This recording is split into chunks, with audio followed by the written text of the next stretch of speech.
because they had the guts to take it to court and risk quite a lot of money in legal fees. Your party didn't do that.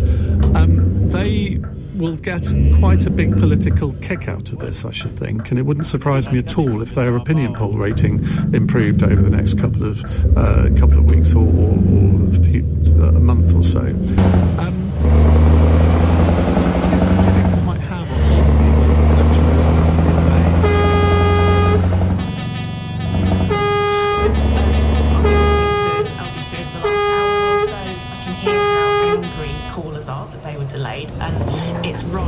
These elections are going ahead. People say credit where credit's due to reform, and I'm inclined to agree with that. It was right to legally challenge this. The Lib Dems did a variety of things locally. We held petitions, we had demonstrations outside County Hall, and just last week we tabled what's called a fatal motion. It's going to try and stop this secondary legislation. As it happened, reform's legal challenge is the thing that's kind of done the deal. But I do absolutely think that it's rocket fuel for reform, and it's disastrous for Labour. It's totally humiliating for them. But the one thing I would say is that if you look at by-election results last year, throughout 2025, it was the Liberal Democrats that were standing up to reform. We won the most by-elections in 2025. Do you think, though, that in the end, that the £63 million that the government is going to give these 30 councils, so just over £2 million each to be able to run these elections, is it a question of money, do you think? Is it a question of resources that they just need in the short term? Because I know a little bit about electoral registration departments in local councils. You can't just take any sort of Tom, Dick or Harry off the street to put in them to run elections. They're people that need to know what they're doing. Yeah. So I've been rereading Steve Reed's letter from this afternoon, and this £63 million, I think it's more broadly compensation for the cost of reorganising. And currently, the cost of reorganising all these councils across the country is not being met by central government. And these are local authorities that are generally on their uppers financially, and they need to cover the cost of things like staff, where contracts have been outsourced, IT systems. There's absolutely masses to do, and I strongly suspect that this £63 million doesn't even touch the sides of what those costs are that those local authorities are facing to complete this unitarisation process. Alison, thank you very much indeed for joining us. That's Alison Bennett, Liberal Democrat MP for Mid Sussex. Well, you've heard the reaction from Reform UK, from the Liberal Democrats. As I say, the government wouldn't put up anyone to speak on this, which didn't massively surprise me, but there we are. 0345 6060 973. John says, Tory boy Ian is finally going full reform. That reform chap was just getting his tummy tickled.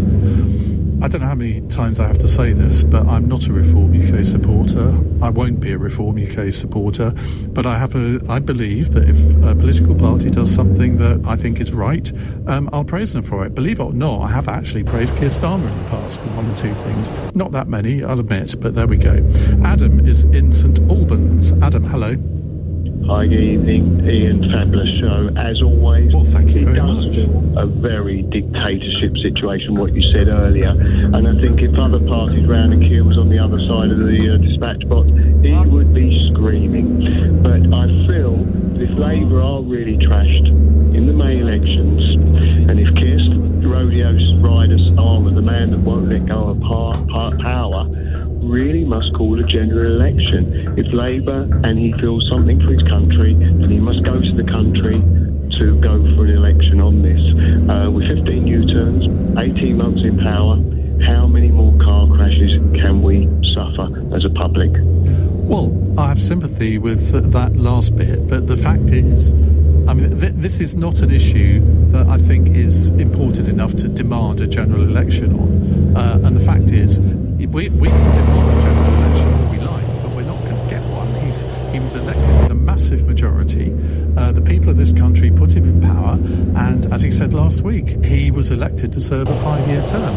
Now, parliamentary arithmetic may change that, but that's the only way you're going to get a general election for him to be defeated in the vote of no confidence.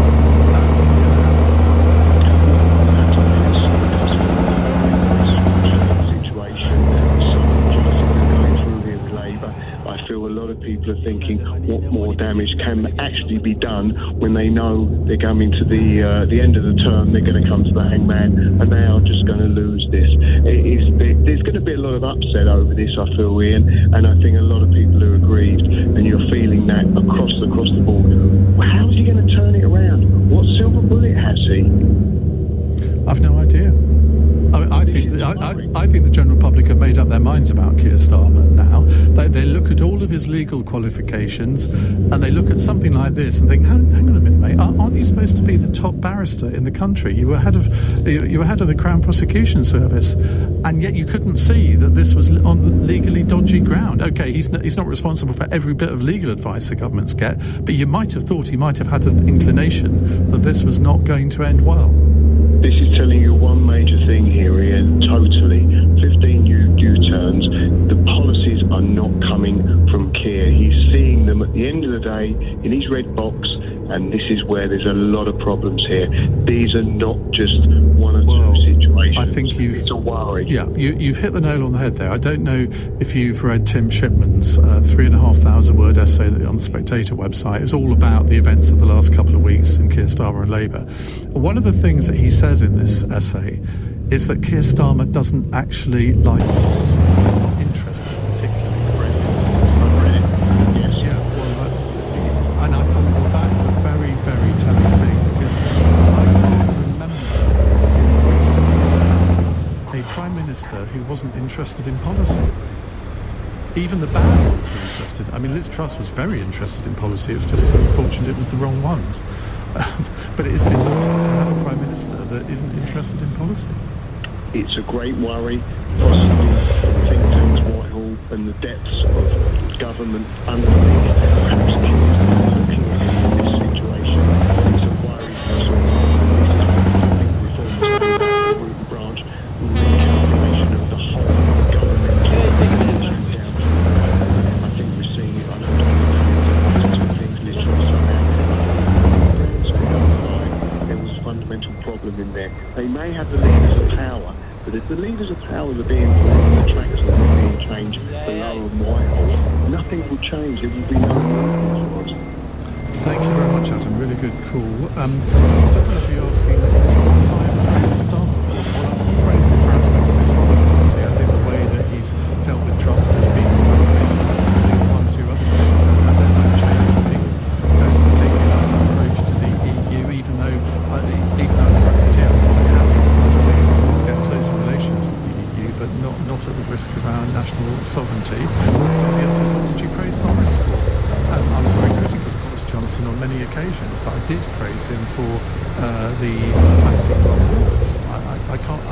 I think everybody surely would have to say that part of COVID was happening well, and other bits obviously not so well. We'll come to more calls in a minute. If you live in one of these 30 areas where you weren't going to have council elections, but now you are, how do you feel about it? I mean, do you feel any sort of sense of relief?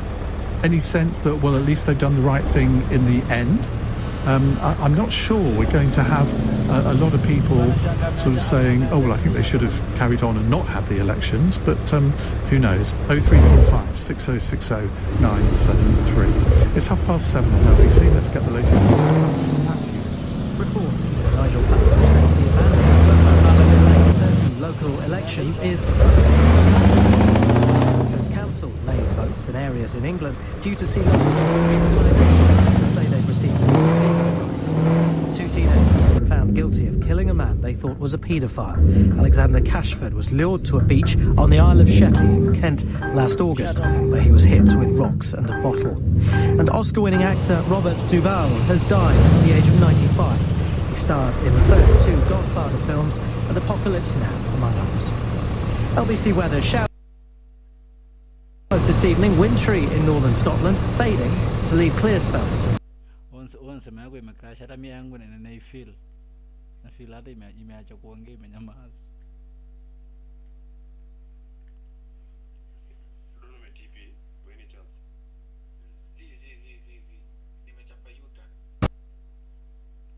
Yangu imecrash kabisa. Unajua yangu imefunga usikii.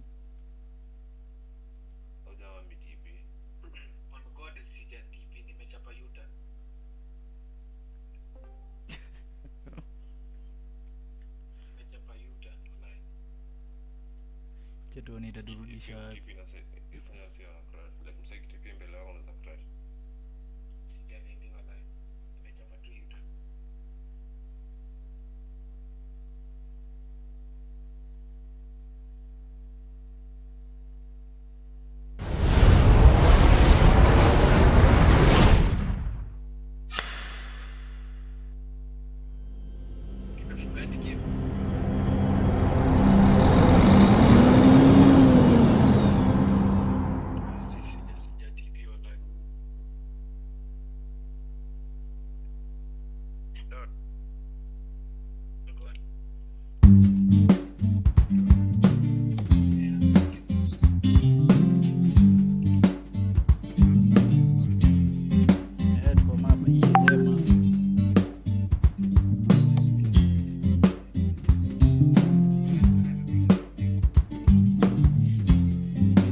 Hadi mimi imening'oa bana.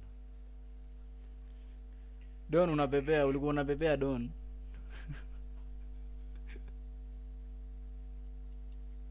Hadi Lavins. Mbona mimi nabaki? Sini junior umehost. Hadi kondo, bila host za kondo ishi.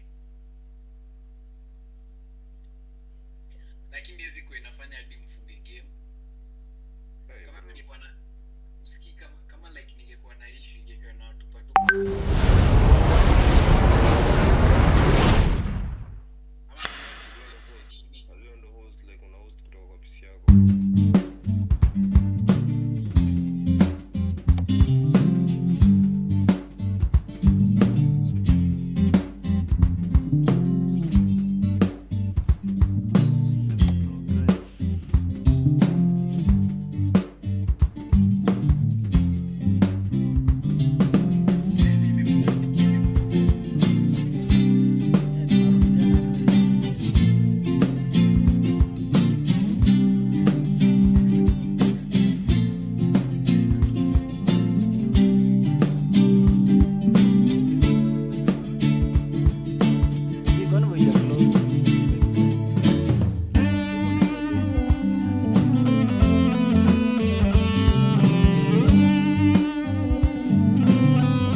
DLCs anatumia za 1.1.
picha moja hapa. Tunitakaaje kiu iinuke, tulete hivi.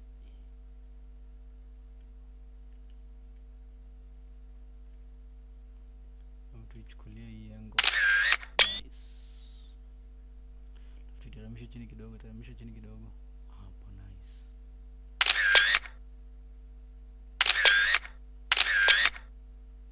Very nice. Alafu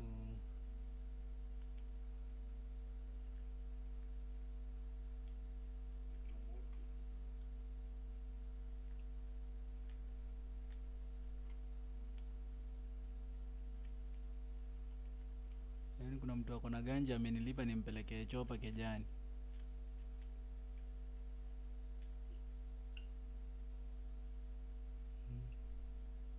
Naona vile pesa ni tamu.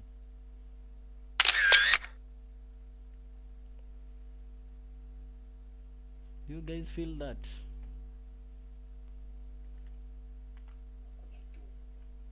Jamaa ako na ganja.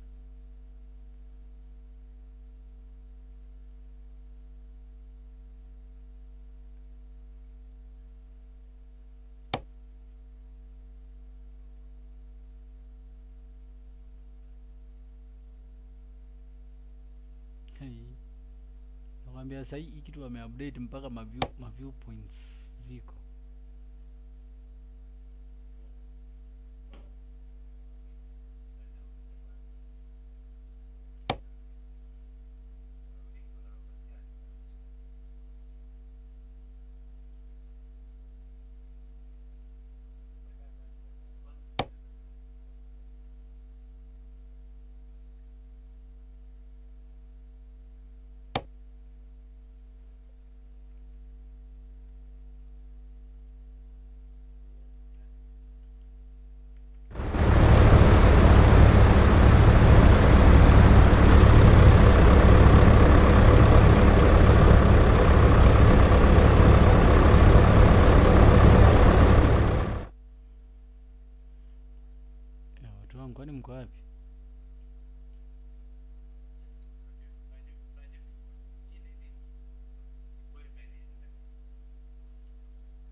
different.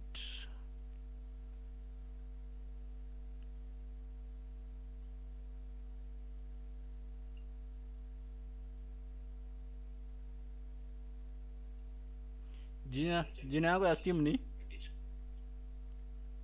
Nimetumia link kwa VC. Haini ya kusign in. Sijui hiyo. Tuma ile inafaa.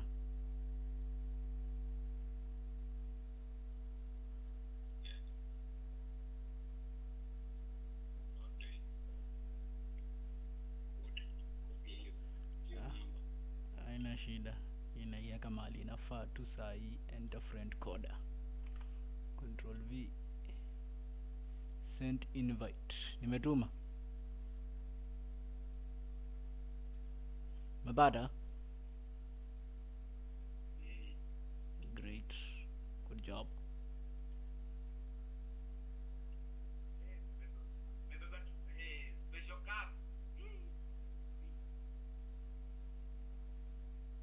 Nini unalia?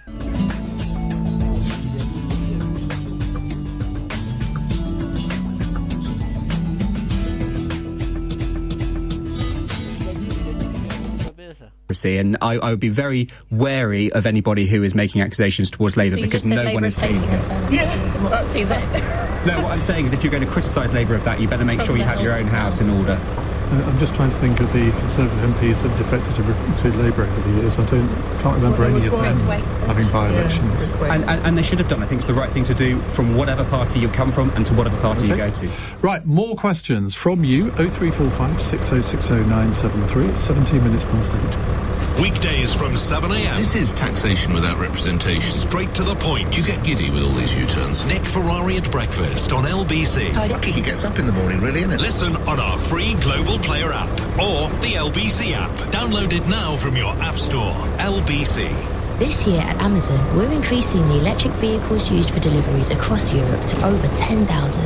It's a difference you'll notice on your doorstep, where babies are made a fuss of, where we deliver footballs for kids' kickabouts, and where they deliver the football straight into next door's garden.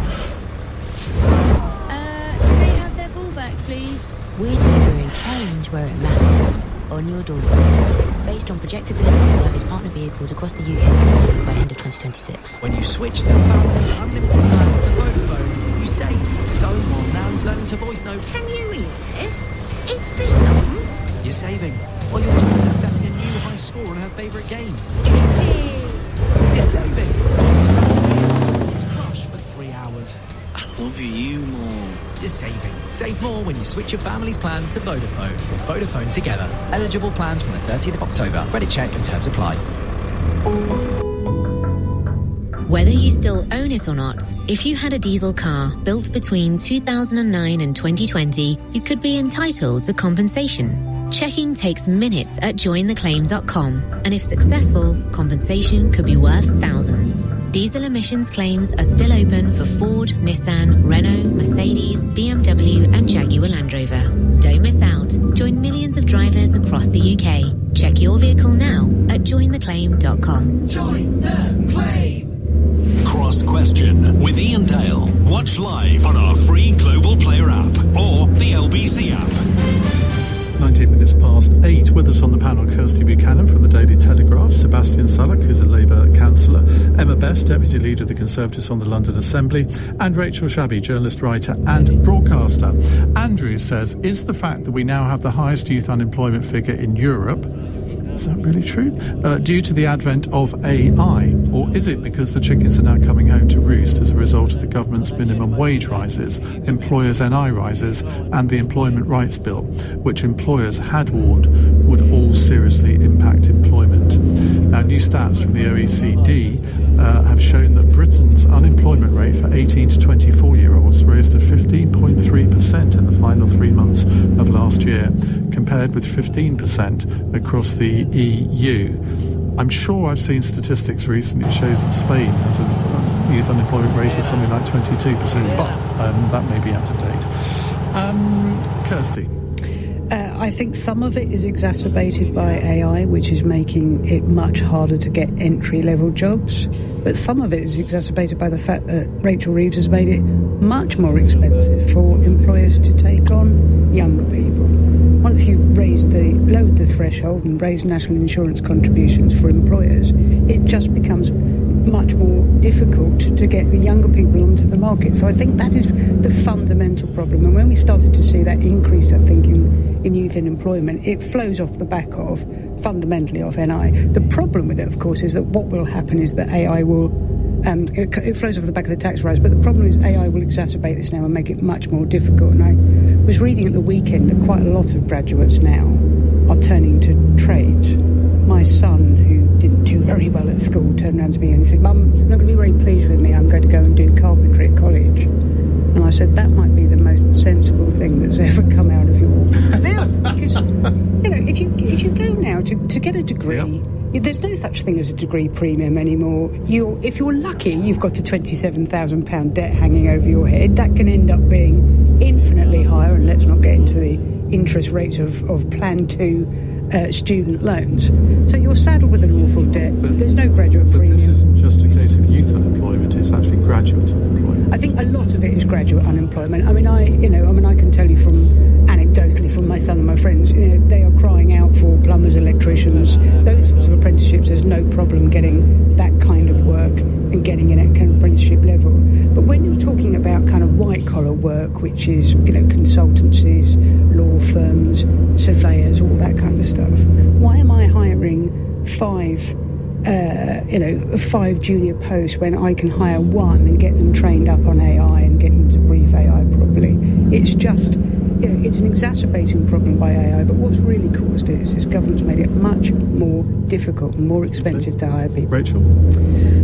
I think that the increase to national insurance contributions from employers is really regressive. It's a regressive way to raise tax, and I don't think Labour should have done that. It was a big mistake. I would rather Labour focused on taxing unearned income and try to tackle inequalities that way. I feel really bad for people who are just starting out in the labour market, in the workplace. It's so much harder now. You're absolutely right. The idea of being saddled with that level of student debt, eye-watering, and I never had to deal with that when I got a degree, and it's horrendous that people are saddled with that level of debt. And of course, if your parents are wealthy, they can pay off that $27,000 immediately. Right. But it's even more aggressive than it is at first. It's immediately disadvantages the already disadvantaged. I just think that there needs to be so much more focus on generating those entry-level jobs, whether there's more vocational training, whether there's more greening the economy, so that there's more of these actually good green jobs. That's something that create tens of thousands of jobs. I do think there should be more focus on this. And if we don't focus on it now, not only is it going to be appalling for young people now, but fast forward decades, and what have we got? It's just a disaster. Emma? Yeah, I think Andrew's kind of answered his own question there. All those things are correct, right? But if you look at, for example, the hospitality industry, 100,000 jobs lost since Rachel Reeves' budget. That's not because of AI. We don't have, RoboCop things serving drinks in pubs. Or not yet. And we're not quite there. So that is entirely of our own government's fault. But we do have QR codes, which mean that they have to employ fewer waiting staff. Well, not necessarily, because they still need to bring them out to the table. So that's not the contributing factor. They're there for a reason.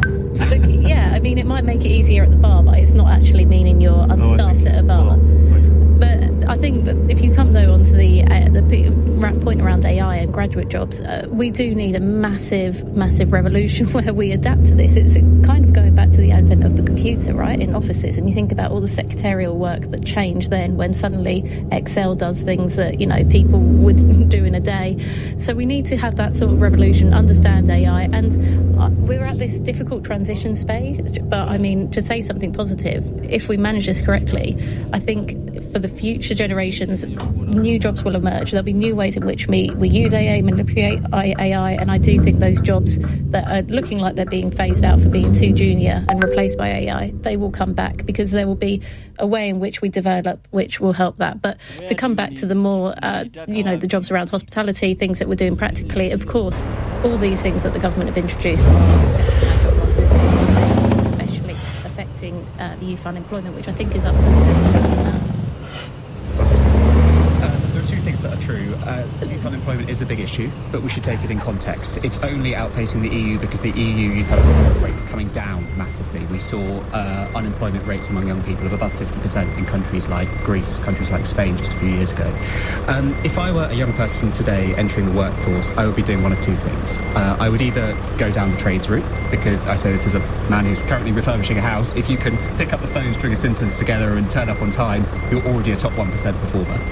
Or I'd be taking advantage of AI. We live in a world now where you can message anybody online. You can create digital goods and services that have no marginal cost of reproduction. It has never been easier to start a business that serves the world. And there's a huge opportunity there. But sadly, compared to the US at least, it's one of the few things I think America does better than us. And we don't have that entrepreneurial mindset where it is in our genes to go out and get it.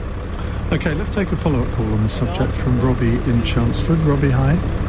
Hi, evening all. Just to broaden things out a bit, do you think it's a moral stain in our country how badly young people have been let down in general by the political class in the last few generations, and what tangible thing could be done to restore the social contract with the next generation? Wow, that's a good question, which you all have 4 minutes to answer. Kirsty. I could not agree more. I have no understanding why we don't have a whole youth strategy, and I completely understand why Gen Z or Z or whatever we're supposed to call them are so damn angry. We're never going to get a house. We're burning their planet. The chances of a job are pretty small, and we've saddled them with all sorts of debt just for the simple job of trying to educate themselves and have a better chance at being on the jobs market. So I don't, housing is beyond the pale. Capitalism isn't working for them anymore. Increasingly, democracy is not working for them anymore. Frankly, I'm amazed they haven't just kind of completely checked out. And obviously, in a more mobile market, they're moving, increasingly moving abroad for jobs abroad. So look, this is a kind of bugbear of mine. I think that this government, any government, should have a whole youth strategy to get people into the houses that they need, into the jobs that they need, and find some way of working out what we're going to do with this awful student debt that quite often. Rachel. Yeah, I do. I think it's horrendous to be a young person coming into the workplace and coming into life in the UK. It's so awful. Yes, there's talking ourselves into this sort of doom loop, which almost gives people no hope at all. Yeah, but I'm just repeating like absolute environmental catastrophe that's looming. It's like, the planet's burning and we're coming of age in this time. We've got no chance of getting home, as you say. That's before we've addicted them to social media, which, is bad for their mental health. Social atomization as well. Like, people are really alienated and lonely as well, men and women. And I think it's not just about having a targeted youth program. It's about having a targeted social contract with society itself, because then helping young people will stem from that. So we are looking at massive housing programs and job creations and a Green New Deal that Labour keeps talking about but doesn't actually put into practice, and building back up all the infrastructure that used to exist in society and has now been hollowed out thanks to so many years of austerity, amongst other things. So it's a social contract with society, right, that will produce all these benefits for young people as well. As a result of this discussion, it's the first time I've ever been glad to be 63. But, I mean, you two are sort of a younger generation. Thanks. I don't know what your family circumstances are, but I have to say, if I was of a generation that was thinking about having children, would I? Well, just to say, I've got a 14-year-old, and so to not get into the doom loop, I, as a as a consequence of that, see a lot of younger people, spend a lot of time with the younger people, and they are a great generation and they have a lot going for them. And just because they do things slightly differently to us, like, I can't believe I'm the one that's like, why are you not going to play out in the park instead of, my mum telling me get home from the park? But just because of that, it doesn't mean they aren't doing other things and they aren't, really motivated and driven in other ways. But to come back to the question, I think this is the thing that the Conservative Party over the time in government are most culpable for, and that is breaking the social contract, which Conservatives used to be so proud of, and we still would like to be, which is that if you work hard, the deal is quite simple, right? You work hard, you get on, you'll get a house, you'll get an education, you'll be able to support your family, and you'll be able to retire on a solid pension. That was the deal. And the deal is broken as soon as you hit university and you're saddled with that debt. So it needs a complete rethink. I think we can, again, have a social contract with young people. And just to say, I do think they've got a lot going for them and they're motivated for the challenges of the world ahead. But it is going to take a bit longer than the time allotted to go through how we do that. Sebastian. Yeah, it's a tricky one electorally. I think we probably all agree that young people have a really hard time. Every generation loves to dunk on the one below them, and we've all managed to dodge that, which is really great to see. But Labour for a long time has traded on the vote of young people, whether that is young people leaving school or young people who are 34, 35, trying to buy a house and work out whether they can afford to have children.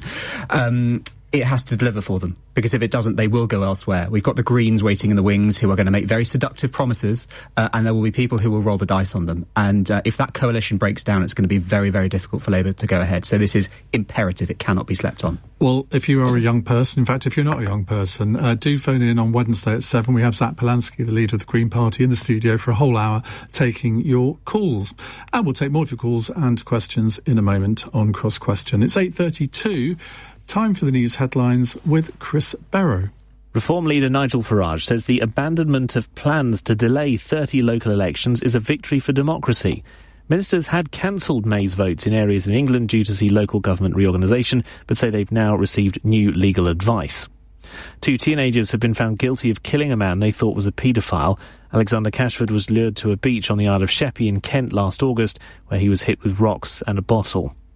The Oscar-winning actor Robert Duvall has died at the age of 95. He starred in the first 2 Godfather films and Apocalypse Now, amongst others. LBC weather, there's showers this evening. It's wintry in northern Scotland, fading to leave clear spells tonight and a widespread frost. Lows of -3 degrees Celsius. This is LBC. Octopus Energy. Great value and outstanding customer service. Recommended by which? A record 9 years running. Chase is the digital bank that gives you 1% cash back on groceries. So, can I get cash back on cake mix? Indeed. And icing? Yep. And sprinkles? Sure. And candles? Yeah, and you can turn all that cash back into a nice birthday treat. How do you know it's my birthday? Just a hunch. Get 1% cash back on groceries, fuel and everyday transport when you spend with Chase. Search Chase Bank. 18 plus UK residents. 1% cash back on this debit card spending for your first year. Maximum £15 per month. Eligibility and exceptions apply. May be changed or withdrawn. Shine Night Walk London is a 10k, half marathon or full marathon supported walk around the city at night on the 19th of September to raise vital money for Cancer Research UK. It's also everyone walking with all their colours, twinkling away. We can actually see how nice London is. And London is different at night time. Celebration of life, and it gives hope. Step towards a brighter future at shinewalk.org today to get 30% off your entry. Together, we are beating cancer. T's and C's apply. Turn up your taste buds with Dolmio Intensify pasta sauces. From mild creamy garlic and black pepper, to bold smoky garlic and sun-dried tomato, whoa, and spicy smoked paprika and chili. Woo! Try Dolmio Intensify, pasta sauces with serious flavour. Dolmio, yeah. Amazon offers term time working to their employees, like Anton, who's home to look after his daughters during their holidays. Hello? To him, this is the best sound in the world. Actually, maybe that's the best sound of all. Now that's term time working. Offered at Amazon. 10 weeks off guaranteed per year. Mix of paid holiday and unpaid time off. Conditions apply.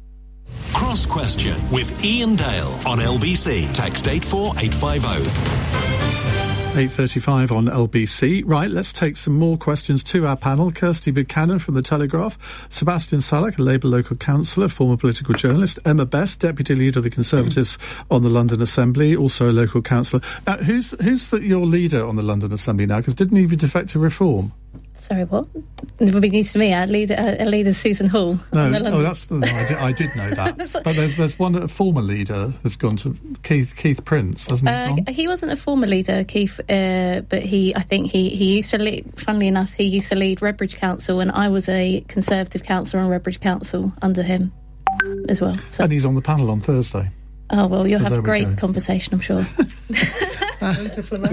And Rachel Shabby is here, journalist, author and broadcaster.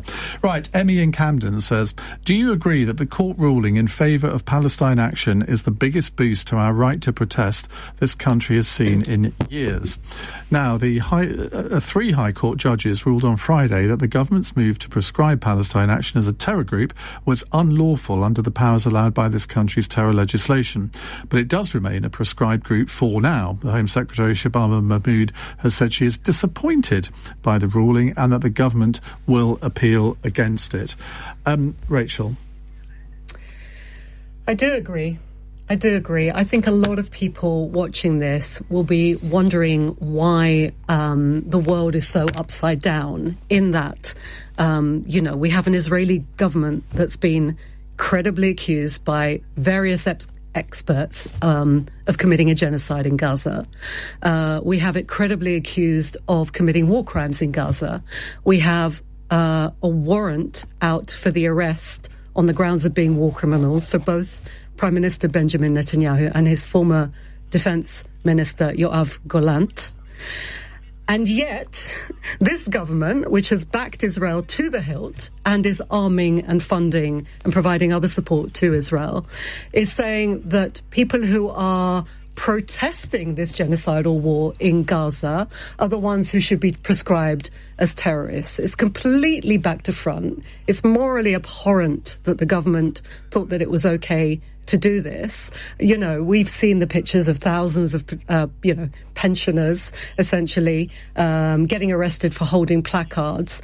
I say congratulations to everybody who stood up and put their lives, essentially, put their bodies on the line and protested this and took this to court and won. Congratulations to them. What do you say to the argument that, not all members of Palestine Action, but a group of them invaded an RAF base? They caused £30 million worth of damage to military planes.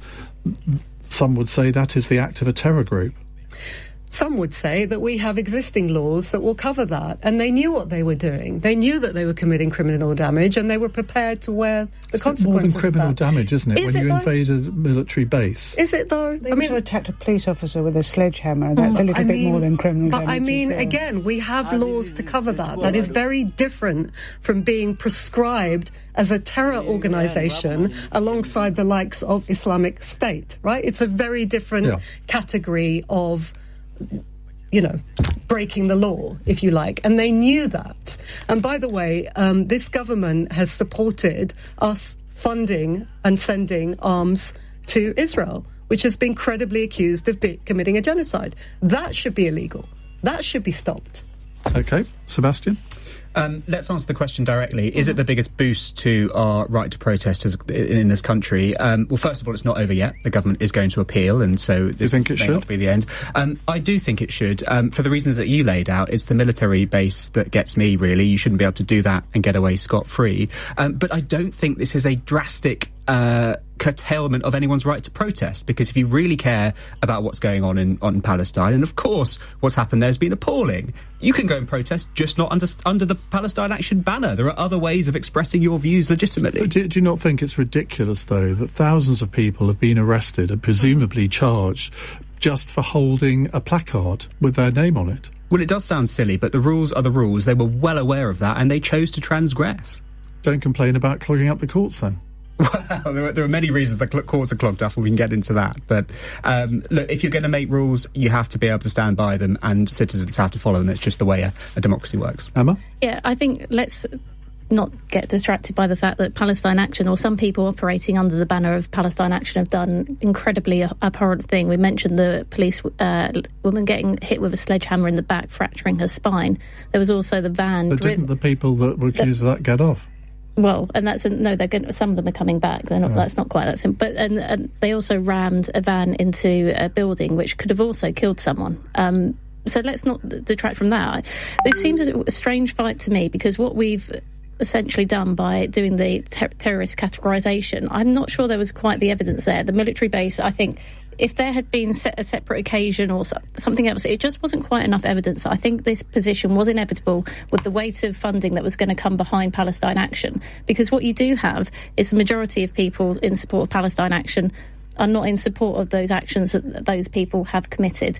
And you had people like Greta Thunberg then coming over just to hold a placard, just to get arrested. You actually gave a red rag to a bull to try and get these people the publicity they want. They wanted to get arrested, and we gave them the ammunition to go out and get arrested so they could push the cause more for Palestine Action. So it didn't achieve much, and I don't think they had the evidence to do it in the first place, whilst not taking away from the abhorrent action of some people under the banner of Palestine Action. Did you see Greta on that protest against the Iranian government the other day? I didn't see her latest one. Nor did I. Okay. Because she wasn't there. Oh. Kirsty. Well said. But Iran's not an ally of Britain, so that makes no sense whatsoever. It really does, but it does. It doesn't. Possibly I've diverted Really the discussion. doesn't. Kirsty. I agree that Palestine Action are not an organisation that I would want to shed any tears for. I think they're a pretty vile organisation. If you want to protest against Israel's actions, you can do that peacefully. Palestine Action, to be clear, do not do anything peacefully. That is separate to the people that want to support them and against the prescription, which I do think was a stretch, obviously. And what I don't really understand, the government had an extremism czar, John Woodcock, and he came forward with a proposal which was to sort out just this problem, that clearly Palestine Action do not meet the bar of terrorism. They meet plenty of other potential bars in terms of criminal actions, but not terrorism. They're not ISIS, they're not Hamas. That is self-evident. And he'd suggested extreme criminal protest group, which is kind of prescription light, if you like, with certain different restrictions on it. You know, you have an extremism czar, he produces a report with a set of recommendations, and it sits on a shelf, and then along comes Palestine Action, it gets prescribed, and we're now in this nonsense scenario. So to try and find a way forward on this, I can see why they're going to appeal. I think it's probably unlikely to be successful. What I would suggest the government might want to look at is some measure further down from nothing and prescription. Rachel? What? Well, how'd you react to that? I thought it was interesting you didn't actually intervene on Kirsty there when she was making some quite serious allegations against Palestine. Well, I don't interrupt people when they're speaking, Ian, as you know. Calm. I think you do protest a little too much. I think for most people watching what the government has done, that most people think that Israel has committed war crimes when polled, and support an arms embargo on Israel when polled. And so, you know, where is public sympathy on this issue? People will look at the enormous amount of money that's been spent in this incredibly authoritarian move to prescribe Palestine Action, and will think it's horrendous. Even if you don't support Palestine Action, that's fine. You don't have to support them. You do, however, need to support the democratic right to protest without being prescribed a terror group. And I think that's where, you know, a consensus of opinion is. And now we see the government say, we're going to spend even more money on this, money that, of course, could be spent elsewhere. OK. Right, let's go to a bit of an early break, because I want to devote some time to the next question. It's coming up to 8:45. This is LBC. Across the country, thousands of drivers are feeling electric about switching to an EV. And here's why. They can go from London to Sheffield on a single charge that could cost around £5. They're ecstatic about that and the exhilarating feeling behind the wheel. Plus, with charging made simple at home, they're always ready for the drive ahead. I can see why they're into it. Switch to an EV and get that electric feeling. Cost and range dependent on tariffs, model and driving habits. For full details, visit gov.uk/clean energy. That quiet moment behind the wheel. The perfect space to get your thoughts in order. With the stylish HR-V Hybrid, You get the head-turning design you want with the space and flexibility you actually need. Because every journey matters. Explore the full Honda range online at honda.co.uk. Honda, the power of dreams. And when teams feel supported, they can achieve Sorry. Just had even more of my team are off ill. Have you tried Benenden Health? It's easy to set up. They've got a GP helpline you can book 24/7. Where were we? A coffee break, hopefully. Press play on your people's health with a wide range of healthcare services for less than £16 per employee per month. Search Benenden for business. Fee review periodically. T's and C's apply. Qualifying periods apply for some services. UK only. Visit benenden.co.uk. It's time to scale up that fishmonger business, Anne.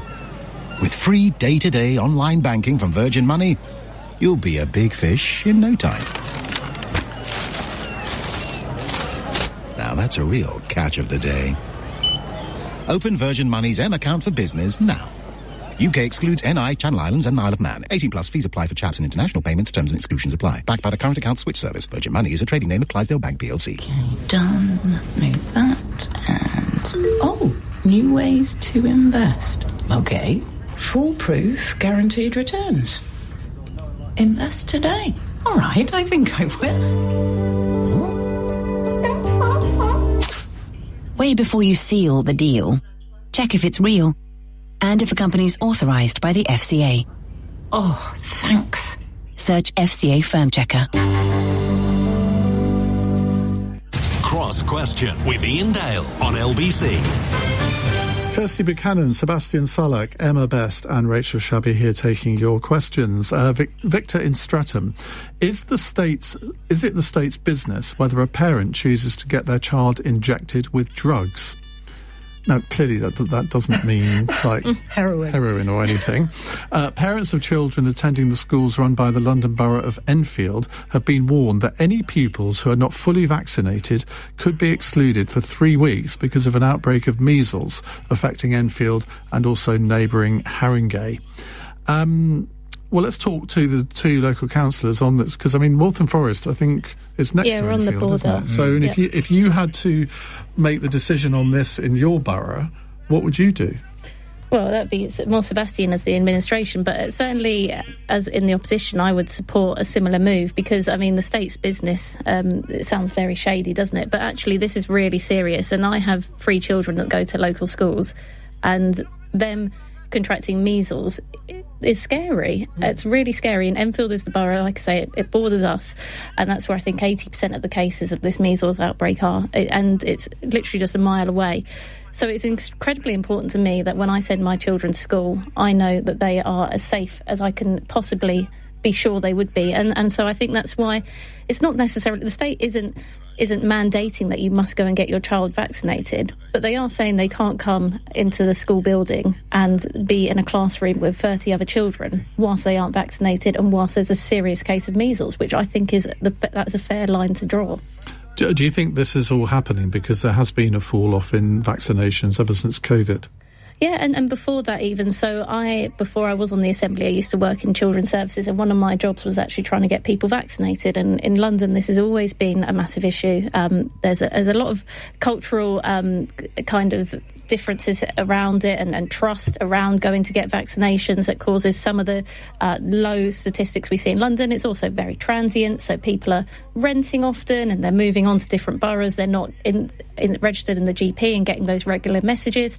So there's a number of reasons why in London we've got a low take up, and this happened way before the pandemic. So the pandemic didn't help, did it? So I was going to say the pandemic has entrenched this, but this is something that we've had long before. And I remember back in 2017, 2018, we were still having concerns about outbreaks of disease in the borough I was working, and the fact that a low amount of children were vaccinated against them. Sebastian?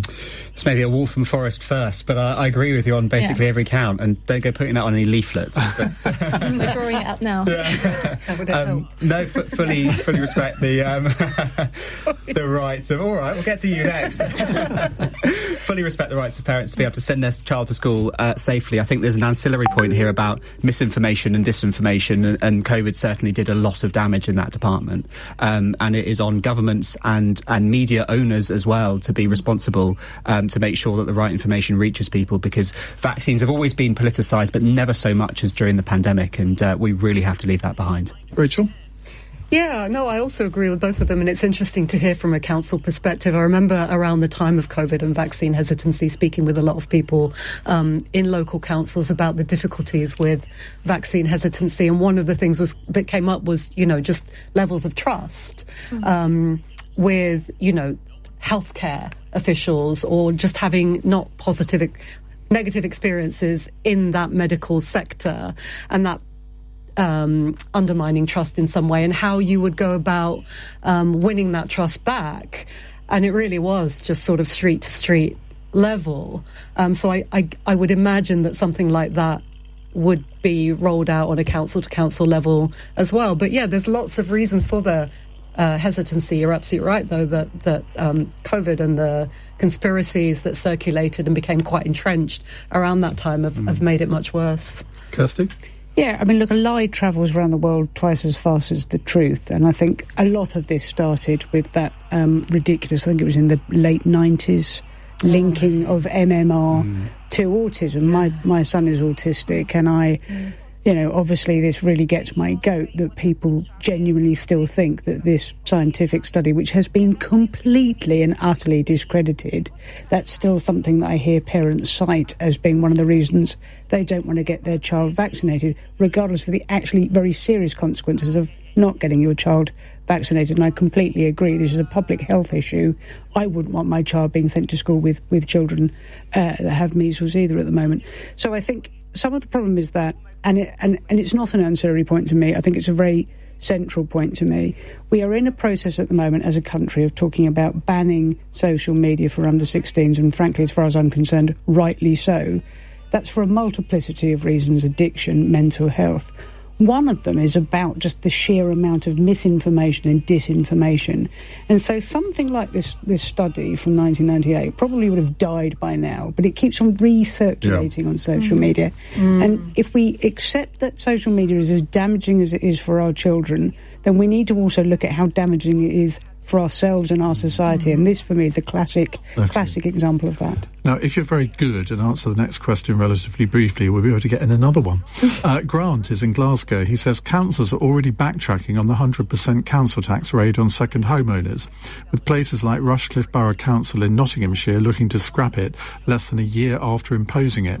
Isn't this a clear admission that the policy was rushed, legally shaky and fundamentally punitive, and a populist cash grab which punishes hard work, aspiration and investment, all while doing nothing to fix the housing crisis? Sebastian? Second homeowners in Waltham Forest? Not to my knowledge. I would want to know why these councils are choosing not to impose this policy. That's the crucial question here. But the point is, it's a matter of choice. You are given the option as a council to do this, and for many councils, I'm thinking about Cornwall, I'm thinking about many other holiday destinations, really, really suffer because they are empty during the winter. There are no locals barely anymore, and the cost of housing is driving up. It's all the obvious points, and they're obvious because they're important. Emma? Yeah, but you can't conflate this with the short-term rental market problems, which is a separate issue, because this was hitting everyone. And when you look at of course, the question's right. It was a punitive measure. It was a populist idea. It's much like talking about rent controls. All you're going to do is hamper a market which you need to be diverse. You need private landlords. You need council homes. You need people to own their own homes. You need a diverse market. It's some of the stuff they've almost tried it in Spain, and it doesn't work. It's this 100% council tax. It's just going to cripple the market when you need, like I say, a diverse amount of players in there, making sure that people can have homes they live in, because this cost will be passed down to those people. Kirsty? Yeah, the law of unintended consequences of bringing forward policy, which we've already discussed at length tonight about U-turns, that is rushed and ill thought through, and you haven't really thought about the impact on local economy. But in areas like Cornwall, North Norfolk, where I shall disclose I had a second home which I sold last December, partly because I knew that the council were about to impose double council tax, and I thought, well, that's just one step too far. But there are some villages in Cornwall and North Norfolk that are sort of 50, 60, 70% second homeowners. Yeah, but you've got to balance that up against what that brings in terms of local tourism and local economy. And those don't sit there. Not all of those sit there empty while someone swans down once in a while from London to get their boogie board out. You know, quite a lot of these are Airbnb'd, and that brings, you know, local... well, maybe that's because you can afford it, Ian. Not everyone that's got a second home can afford to leave it empty, except for 2 weekends of the year, you know. It's rather more than that. But. And so a lot of these are Airbnb'd out, right, which brings local people, brings money into the economy too. So I'm not saying that it's not balanced, but, you know, I think 100% is punitive. Rachel? Look, I don't know enough about this story, so I'm not going to just, you know, mouth off about it. But, Okay, I do think that there are not enough controls. Renters need much more protections and controls. Renters are having a horrendous time in the market. Landlords that abuse and increase rent beyond a certain amount should absolutely be capped and penalised for it. And we need a massive social housing building project in this country. I want to come back to you on that, but I want to get another question, so I'm not going to. Yeah. Vaz is in Warwick, who says, as the Labour Party keeps picking fights with the media, investigations into journalists, appointing Peter Mandelson as ambassador to the US, are we at risk of the media acting as a sort of official opposition? Well, that has been an accusation against the media in the past. I think when the Conservatives, shall we say, weren't the best of oppositions under William Hague, the media was accused of that, trying to provide an opposition to Tony Blair. I don't think it did a very good job.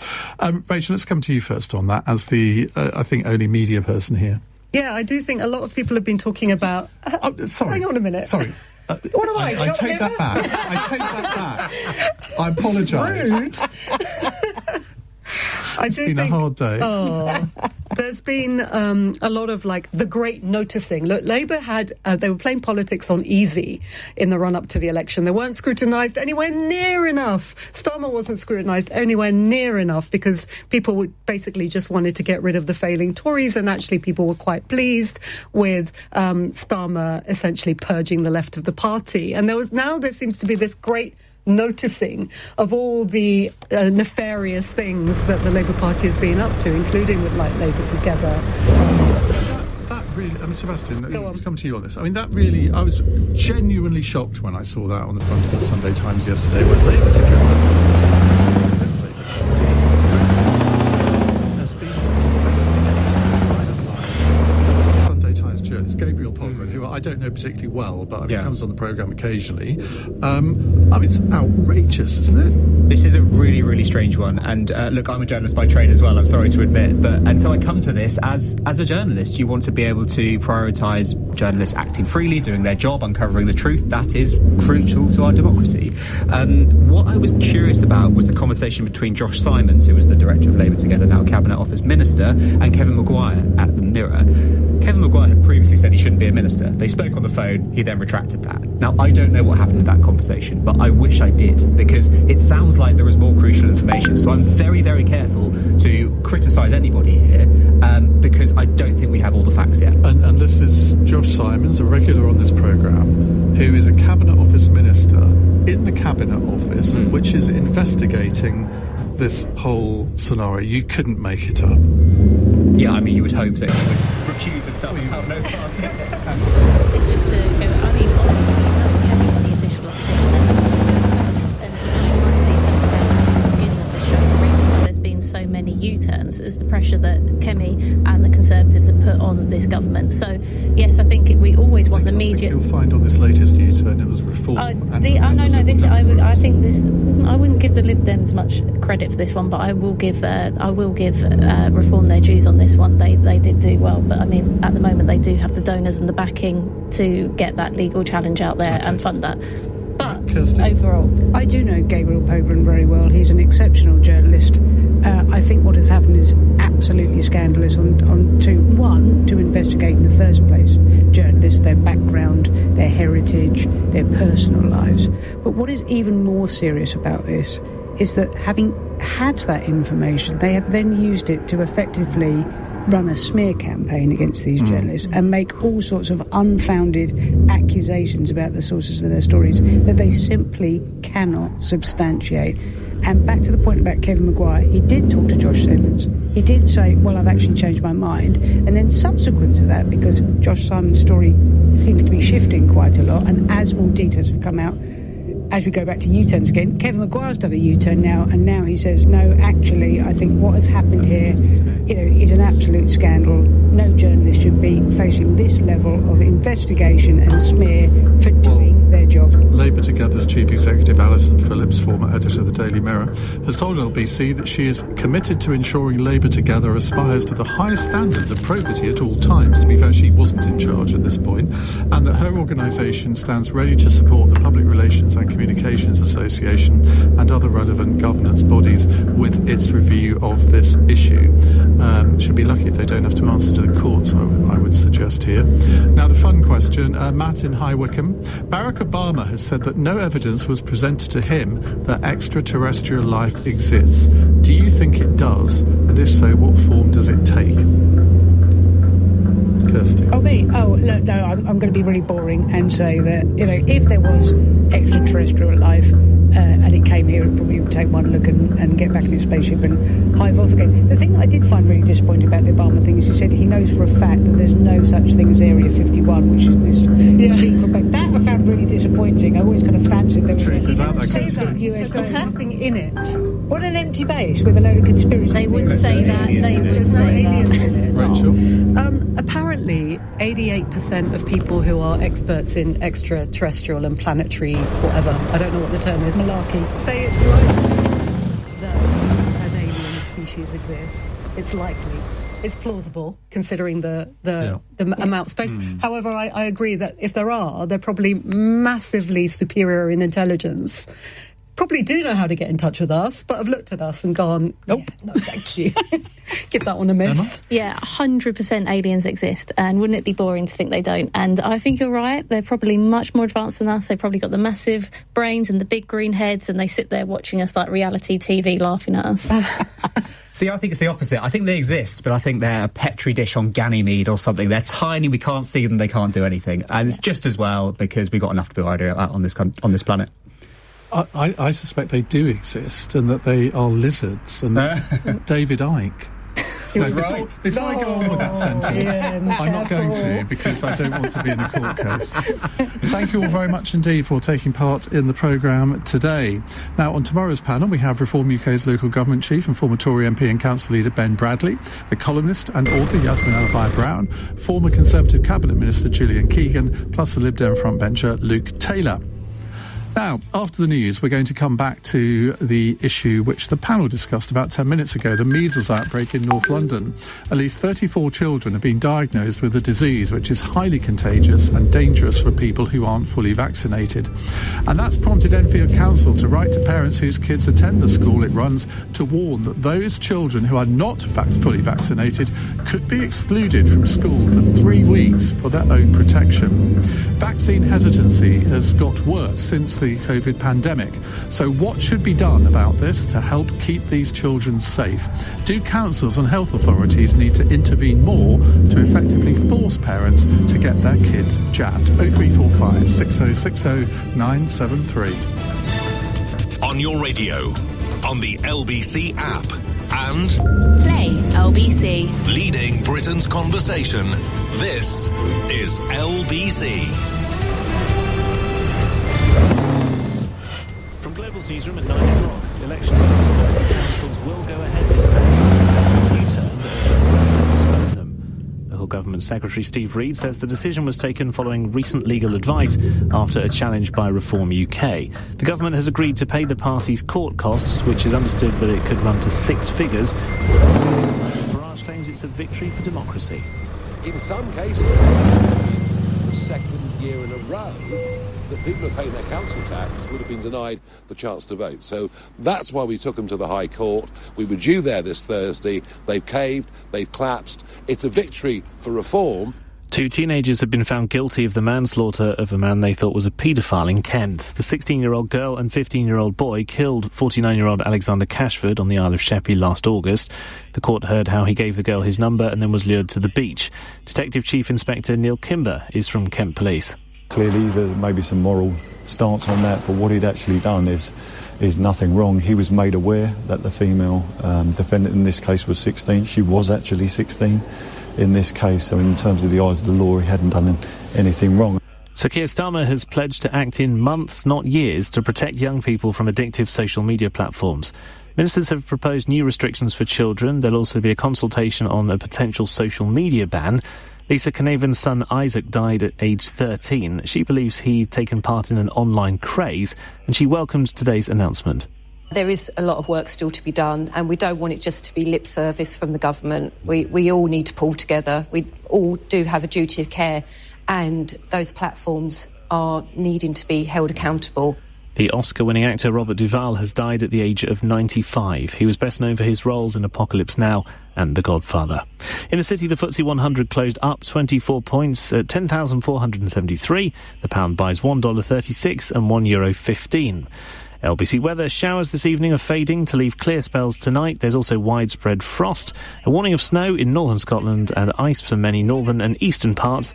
Lows of -3 degrees Celsius. From Global's newsroom for LBC, I'm Chris Barrow.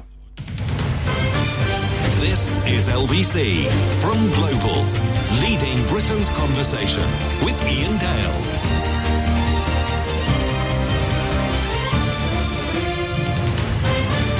9:06 on LBC. Welcome to the programme if you've just joined us. I feel it's a bit like Groundhog Day, but going back about 5 years with this next subject, because if you remember during COVID, we would have long, sometimes painful discussions about vaccines. There were all sorts of conspiracy theories about what these vaccines would do to you if you took them, whether they should be made mandatory. And I don't look back on that time with any great affection at all, because it pitted people against each other in a fairly vicious way. And I don't mind admitting I was somebody, in fact, I was regularly called a vaccine fascist, because I could not understand anybody who would not want to have the vaccine. And I think I've been proved right on that, because they were effective. And all of these scare stories that existed about what they would do to you, well, of course they affected some people in an adverse manner. All vaccines do. That kind of goes with the territory. And I understand why people were a little bit sceptical, because they were developed very, very quickly. But the measles vaccine has been around now for decades. And unfortunately, one of the consequences of the vaccine hesitancy, shall we call it, that occurred during the COVID period, is that many parents are now somewhat sceptical about whether their children should have any form of vaccination at all, despite the, I was going to say overwhelming evidence, but I think that underestimates it. I think despite the absolute certain evidence that these vaccines are safe for virtually everybody. So, we come to the story today, which is provoking our discussion this hour. Parents in North London are being told that their children could be excluded from school if they're not fully vaccinated against measles amid an outbreak of the highly contagious disease. Now, when I was a child at primary school, measles was a big thing in the country, and I think the measles vaccine had only just been developed. And I can't honestly put my hand on my heart and say that I had measles, but I think I did. And for some people, measles, it can be the most debilitating of diseases. It can affect the brain in the long term. It can lead to death in some circumstances. So why on earth people wouldn't want to have their children vaccinated against it, I don't know. Now, unvaccinated pupils identified as close contacts of people with measles could be excluded from schools in Enfield for 21 days in accordance with national guidelines, Enfield councillors said in a letter to all parents in the borough, which went out about 2 weeks ago. Now, at least 34 children have contracted measles in Enfield so far this year. A local health chief has told the BBC, "We are worried because actually this is a significantly increased number than what we're used to. Asking unvaccinated close contacts of measles cases to stay off school is fairly standard practice when there are local outbreaks." A local GP surgery said infections have been confirmed in at least 7 schools in Enfield and neighbouring Haringey. The number of cases seen in the area is not out of the ordinary for such outbreaks, which have been occurring reasonably frequently since late 2023. I have to say, I thought measles had been eradicated from this country a few years ago. Maybe someone can ring in and tell me if that's right, but that's certainly in my head that was the case. So there are various questions that arise from this. If you live in Enfield and Haringey and you've got children at school, I'd love to hear from you to get your reaction to this news. And do you support the schools who want to exclude pupils who have not been vaccinated against measles? 0345 6060 973. And what can be done about the rising levels of vaccine hesitancy? Do councils and health authorities need to intervene more to effectively force parents to get their kids jabbed? Now, that's where I would draw a line. I do not believe in making this sort of thing mandatory, because I think parenting is a very difficult thing. And we often criticise parents for sort of some of the, what I would call the more, or failing to do the more basic aspects of parenting. Teaching a child, basically potty training a child, teaching a child how to brush its teeth. We're sort of abdicating those responsibilities to schools now, which I think is an outrage. But I do think parents should have a role in making these decisions, but they've got to do it on the basis of scientific knowledge, surely, rather than reading some conspiracy theory on some website on the internet which has no basis in science. 0345 6060 973. Let's talk to Professor Adam Finn, who is Professor of Paediatrics at the University of Bristol, who's a former member of the UK's Joint Committee on Vaccination and Immunisation and now sits on one of its subcommittees. Adam, thank you very much for joining us this evening. Was I right in saying that measles had been eradicated in this country? And if that was the case, how come it's come back? Hi, nice to hear you. And yes, we talked with LBC quite a bit during the pandemic, so it was interesting to remember that. So in answer to your question, yes, we had been allocated eradication status, or elimination status is actually the correct word, by WHO, but recently have lost that status because we're seeing transmission of the virus again significantly in this country, including in the outbreak in Enfield that you've just been talking about. So yes, unfortunately, we've gone backwards. We've got to a point where the odd case was being introduced and there were very small outbreaks, but now it's got much worse and we're managing to maintain the circulation of the virus within the country because there are too many children who've not been vaccinated. Well, we'll come on to that in a second, but what's the situation in France, Holland, Germany, Spain? I'm afraid to say that this is not a unique problem to the United Kingdom. We've been seeing outbreaks in different parts of both Western and Eastern Europe for a number of years now, so that the trend, which in the early part of the second decade of the century was towards elimination of measles in this continent, as had been achieved at that time in the Americas, we're now seeing more and more measles in different parts of the continent. So, yes, it's happening everywhere.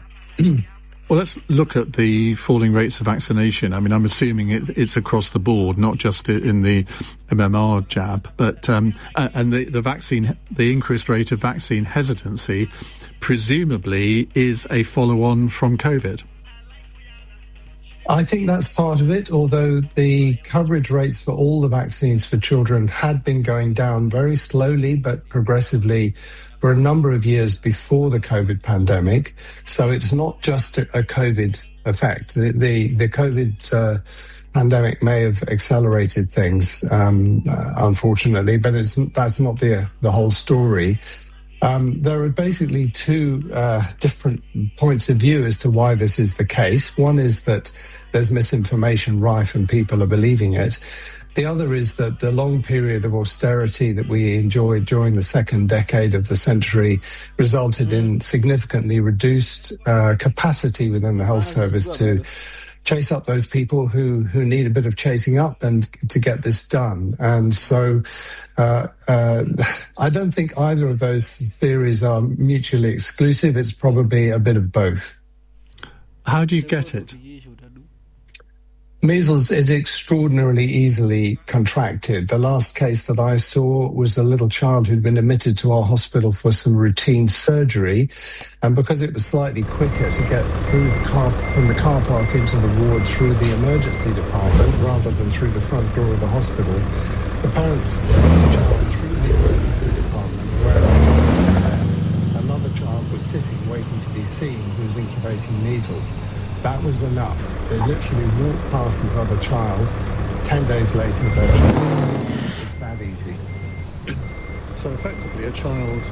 Do you remember those? Was it some sort of breakfast cereal? There was an advert for where they always had this sort of image all around them, like 5 feet, looking as if they were not vibrating, but sort of had this aura about them. So that's in a sense what you've got to imagine that a child has. Sort of you walk within however much distance of a child and you can easily get it, I suppose. Yes, in other words, you breathe in the air, ready breathe out. Something like that. Yeah, you breathe in the air that they just breathed out. They can be a couple of meters away, no contact, no touch. You've got it. It's very, very easy to get measles if you've not been immunised or not had measles before. And presumably records are kept of which children have had the immunisation. Oh yes, we have very good records in this country of who's had vaccines, and that's really important actually, because in order to work out how well vaccines work, we do need to know whether or not children who get sick have had the vaccines or not. But in the case of the MMRV vaccine, which we're now using, which contains the measles vaccine, it's really very, very effective vaccine. So that the 2-dose course is almost approaching 100% effective at preventing you getting measles. It's a very good vaccine indeed. And is this just for children? I mean, if you're an adult and you know that you haven't been immunised against measles, A, is that possible to do? And B, how many adults can get measles compared to children? Actually, these days, measles in adults is something that is seen not infrequently because we have had a vaccine program, and so measles has not been around. So people who didn't get vaccinated have got through without getting measles. When I was a child, everyone got measles. I got measles. I was born in the late 50s, and measles was prevalent. By the time you were 3, you'd had measles. But nowadays, you can be an adult and not have had measles, and you can be immunised perfectly safely and effectively with the MMR or the MMRV vaccine. So that's not a problem. It just relies on you being aware that you've not been vaccinated, and if you've had measles, you'll know that you've had it. It's not an illness that goes unnoticed. So if I have some young parents in Enfield and Haringey listening to this programme right now, and they're thinking, we haven't had our children immunised, what's your advice to them? Oh, please do go and get the vaccine done. I mean, you mentioned in your introduction this issue of whether or not people should be compelled to have their children immunised. There's absolutely no need to compel anyone to have their children immunised, because if they're given the right information, it's a no-brainer. It's an obviously sensible decision to make. The vaccine's available on the NHS at your local surgery. You'll be given it immediately if you show up with a child that needs it. It's the easiest thing in the world to do, and certainly in the current circumstances in Enfield, it would be mad not to. Adam, thank you very much indeed. That's Professor Adam Finn there, Professor of Paediatrics at the University of Bristol. Right, we're going to come to your calls now. I'm going to say one thing. I'd really like to hear from parents who maybe have decided not to have their children immunised. The one thing I will say is, I'm not going to have a go at you. I'm not going to shout at you. I will possibly disagree with you, but I want to try and understand the thought process that leads you to think that you know better than the medics here. But also, if you are in Enfield and Haringey and you think that this is outrageous that the schools are going to exclude children who haven't been immunised, I'd like to hear from you too. And if you've had measles, as I say, I think I had it as a child. I'm going to text my sister in the break and I'll ask her if she can remember. And how did it affect you? What are the effects of measles? Because they can be pretty awful and also, I believe, pretty long-term as well, potentially, not in all cases, but some.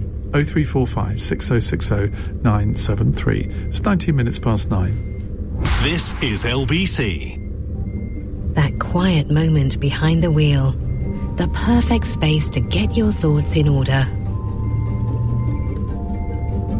With the stylish HR-V Hybrid, you get the head-turning design you want with the space and flexibility you actually need. Because every journey matters. Explore the full Honda range online at honda.co.uk. Honda, the power of dreams. Train to Cambridge and then all aboard the paddleboards. A little bit different, should be fun. Oh, what bloody hell. It seems a good look on you, Steve. Oh, actually, it seems very relaxed. George is up the river cam without a paddle. Train home, that was such a laugh. I think I might even have a Download the Thameslink Railway app to book tickets and save a third off group travel on off-peak journeys. Thameslink Railway, where every stop is a story. Taxes changing from April 2026. If you're a sole trader or a landlord with a turnover above £50,000, you'll need to use recognised software to keep records. and send quarterly updates of your income and expenses. There's no avoiding it. Tax is changing. Get ready. Search HMRC Making Tax Digital. Leading Britain's conversation. Ian Dale. Alexa, send a comment to LBC. On LBC, let's go straight to calls on measles and also the wider subject of vaccine hesitancy. Why are you hesitant to get your child vaccinated or even yourself vaccinated? 0345 6060 973. Chris, are you on my Chris?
Being dangerous or nefarious. I didn't really feel particularly needed the COVID vaccination because I have not getting it with the rest of my household, including when COVID hit our household. I just don't seem to get these things. But I thought to myself, firstly, I'm not worried about conspiracy. Just to be frank,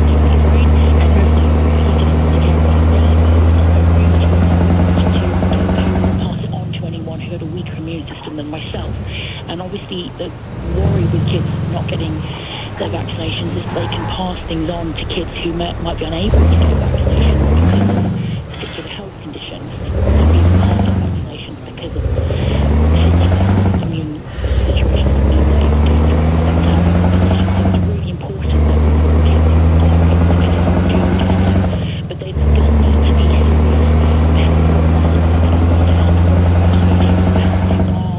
vaccinations, so that it's not just the case they're feeling even more suspicious of authority if they're kind of pressured, because I think that that's a worry as well. And I worry more broadly about how we're seeing a rising tide of opposition to science, because it's not only that there's more people who are science, there are also more people who are science and other things that don't a more broadly. Also, is that in today's society, and of course, if you are worried your child could get damaged by the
needs to be kind of behavioural analysis to fully understand people's reasoning, so that people can be nudged in a direction that's most helpful for their children and for society more broadly.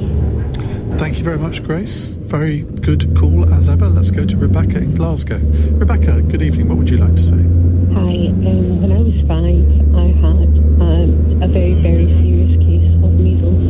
My mum had our GP out at 2 o'clock in the morning. Our fever was raging. I had spots inside my body, under my eyelids, in my ears, in my nostrils, in my mouth, in my lady bits. I was literally just red. You couldn't see where one spot started and the other spot ended. I was very, very ill with it, and I never, ever recovered. I was always fatigued. I was always in pain. And I didn't get fully diagnosed until my 30s with ME. I burned out. And for the last 8 years, I'm now 51, for the last 8 years I have been predominantly bedbound. I am wiped out after getting up and going to the bathroom, and that's as much as I can manage some days. And my mother she lived with the torment and the guilt of me getting measles that seriously, and that was back in 1979. And I had an inoculation, but obviously my body, it didn't work with my body. My son was born in 2003, and I agonised over the MMR because it was at that time when there was all the kerfuffle over the MMR.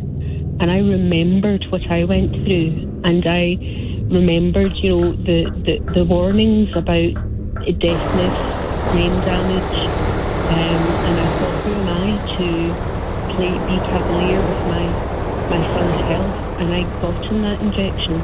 Now, he had an egg intolerance at the time, and when he got the MMR, we had to wait 4 hours at the GP surgery in case there was a reaction to it. Now, it was the hardest 4 hours, because try keeping a tot from boredom for 4 hours in a doctor's surgery. It was quite hard, but he was well on it. He's had every inoculation he was supposed to have, and he has not had any adverse effects. But I am now 51. Most days I am lucky if I can go to the bathroom upright. Some days I crawl to the bathroom. Most days I cannot go downstairs. I'm feeling breathless now just speaking to you. And this is me for the rest of my life. And that's all because you had measles as a child. I had measles. And I have a neuroimmune disease now. And there is damage to my cells. I cannot store energy. It's just completely taken over my body. My body is wrecked. And I'm now existing, not living. And I honestly believe that what the lady that spoke before said is right.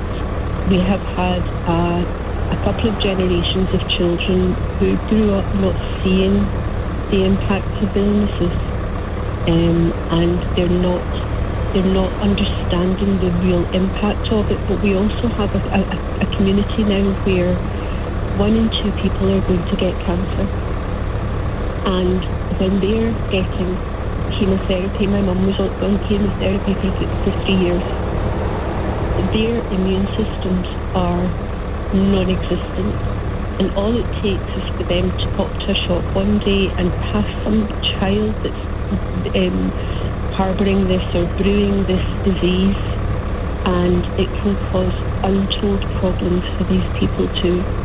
So we really do have to think about everybody when we're thinking about inoculations. And honestly, my son is 22, extremely healthy.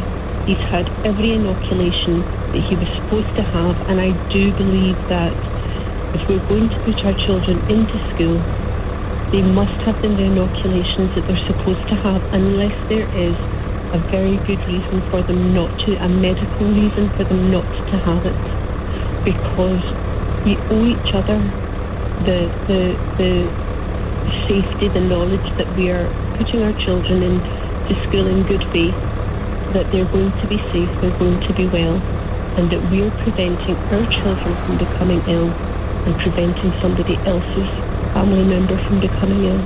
We would never go on holiday to a far-flung country without having the inoculations we need for that. We would never do that, so why not think about the illnesses that we can prevent on our own doorstep? Because I'm not living anymore. I'm in constant pain, constant fatigue, and it's not a life. And this can happen to anybody who catches a virus.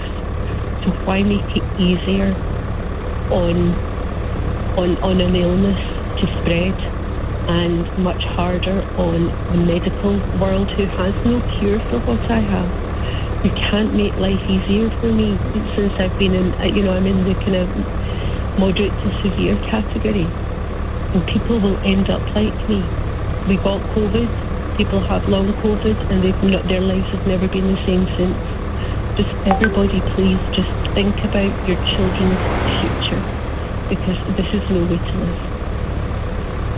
I hope that anyone who works in a doctor's surgery in Enfield and Haringey can somehow record the conversation that we've just had, Rebecca, because I think you've performed an extremely important social service by making this call, because you have spelled out in very simple language exactly what the long-term consequences of measles can be. And if I was a young mother or young father listening to what you've just said, I'd be down that doctor's surgery at 9 o'clock tomorrow morning saying, can I get this vaccine for my child, please? So I imagine it's been a difficult call to make. You've said that it tires you out. I'm way sick. Even have... Well, I and all my listeners, Rebecca, are very, very grateful to you for making this phone call. Thank you. I just hope everybody does. Yeah. Take an extra minute to think. Just an extra minute. And I'm sending you a virtual hug over the air. Oh, thank you.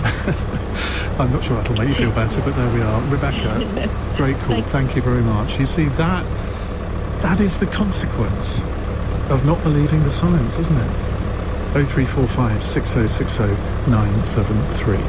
It's 9:33 on LBC. Let's get the news headlines with Chris Barrow. Reform leader Nigel Farage says the abandonment of plans to delay 30 local elections is a victory for democracy. Ministers had cancelled May's votes in areas in England due to see local government reorganisation, but say they've now received new legal advice. 2 teenagers have been found guilty of killing a man they thought was a paedophile. Alexander Cashford was lured to a beach on the Isle of Sheppey in Kent last August, where he was hit with rocks and a bottle. The Oscar-winning actor Robert Duvall has died at the age of 95. He starred in the first 2 Godfather films and Apocalypse Now, amongst others. LBC weather, there's showers this evening. It's wintry in northern Scotland, fading to leave clear spells tonight and a widespread frost. Lows of -3 degrees Celsius. This is LBC. Sunlight's guaranteed over 50 plan gave confidence to Jane and Chris.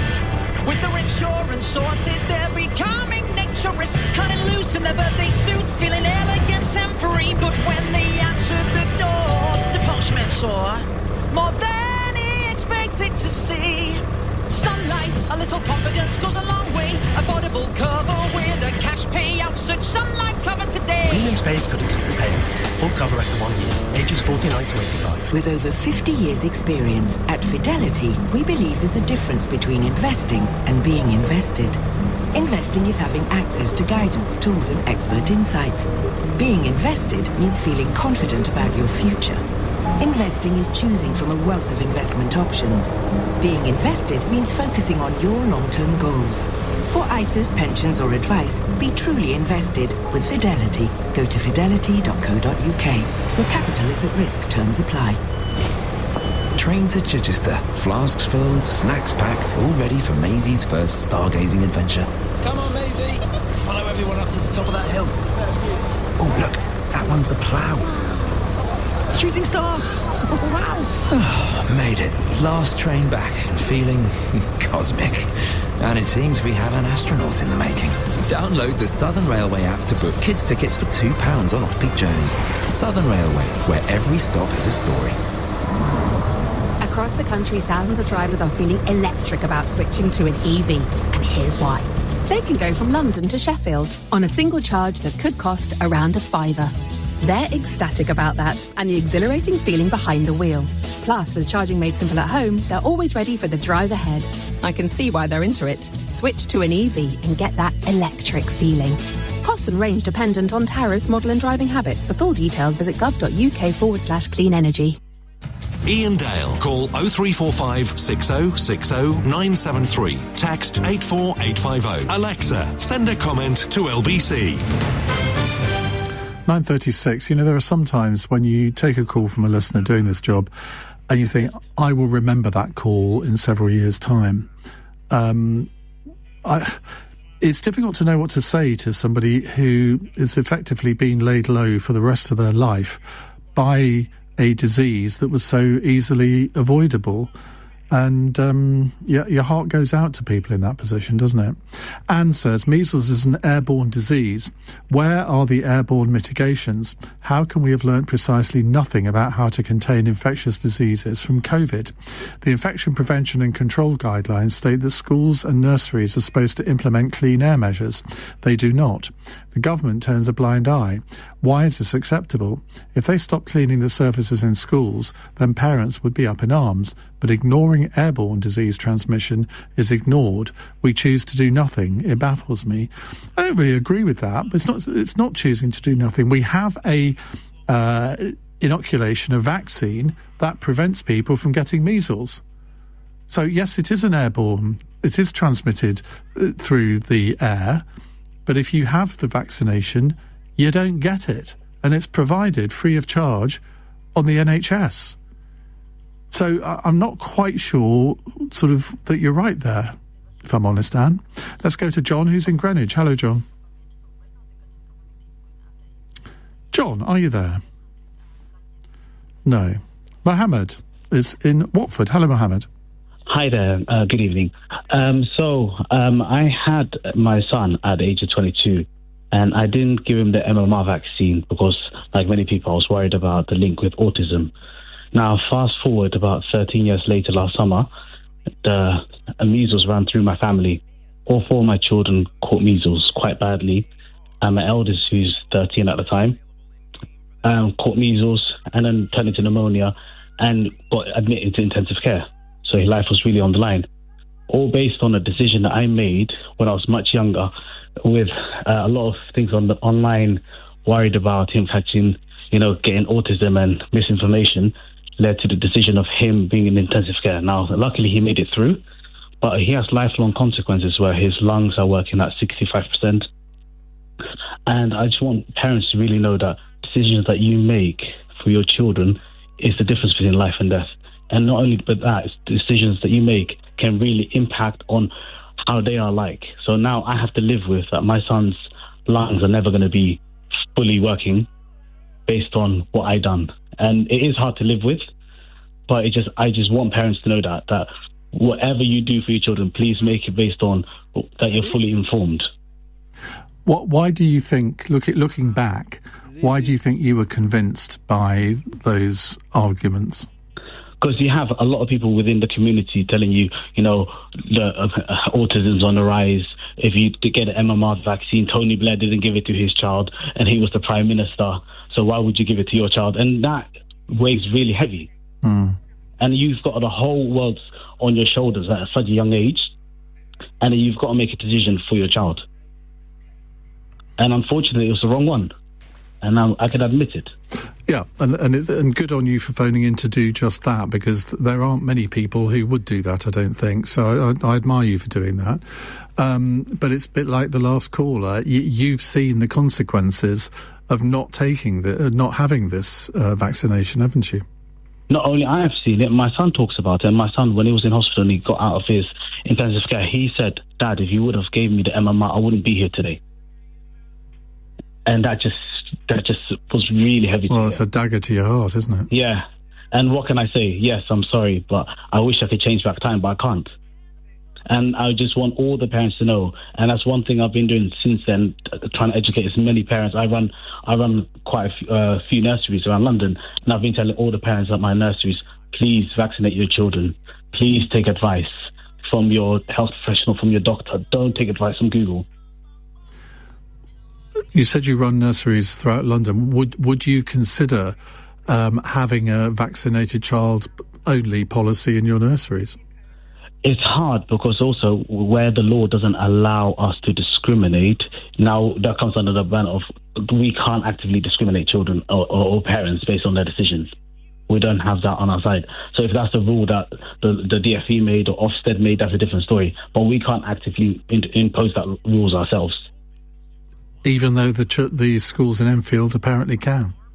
I don't know how they can do that, because I know other nurseries that have tried to do that Ofsted have clearly told them that is discrimination. Parents have a choice. And vaccination is you don't have to vaccinate a child by law. So you're effectively excluding a child. Well, you are excluding a child, but for the safety of all the others. I would have thought the first priority of anybody owning a nursery ought to be the safety of the children. And if the children are kept safe by not admitting people, even if it's kids, even if it's only for a short amount of weeks, I would have thought that was a decision that they should be allowed to make. I agree, but we can't make that decision, and that is something that is with the DFE and Ofsted, and that is something that they should look at. Yeah, I agree. Well, Mohammed, well done for picking up the phone tonight. Really appreciate it. Jane says, I'm in tears listening to Rebecca talking about her long-term suffering due to her lifelong illness. I live in Enfield myself. I wholeheartedly agree that we all need to take her heartfelt advice to have your child vaccinated, as I did with my 4 children in the 80s and 90s. It is the right thing to exclude any child that has not had the vaccination from school. My sister has just replied to my WhatsApp message, and she says that all 3 of us were vaccinated with the MMR jab in the 1960s. I think it was actually invented in 1963, so we would have been among the first to actually have it. So my memory of having measles is obviously playing tricks on me. Not for the first time, it has to be said. John's in Greenwich. Hi, John. Yeah, hi, Ben. Ben, I just... No, Ben's at 10. Oh, sorry. You're getting ahead of yourself, John. Yeah, sorry. I've got a few questions to ask you. Was it the thalidomide injection, that whatever they gave to children in the 60s, 70s, that caused deformities? Yes. Right, so, therefore, right, I'm just on the fence, but... I've got... Well, hang on a second. Let me try and get you off that fence.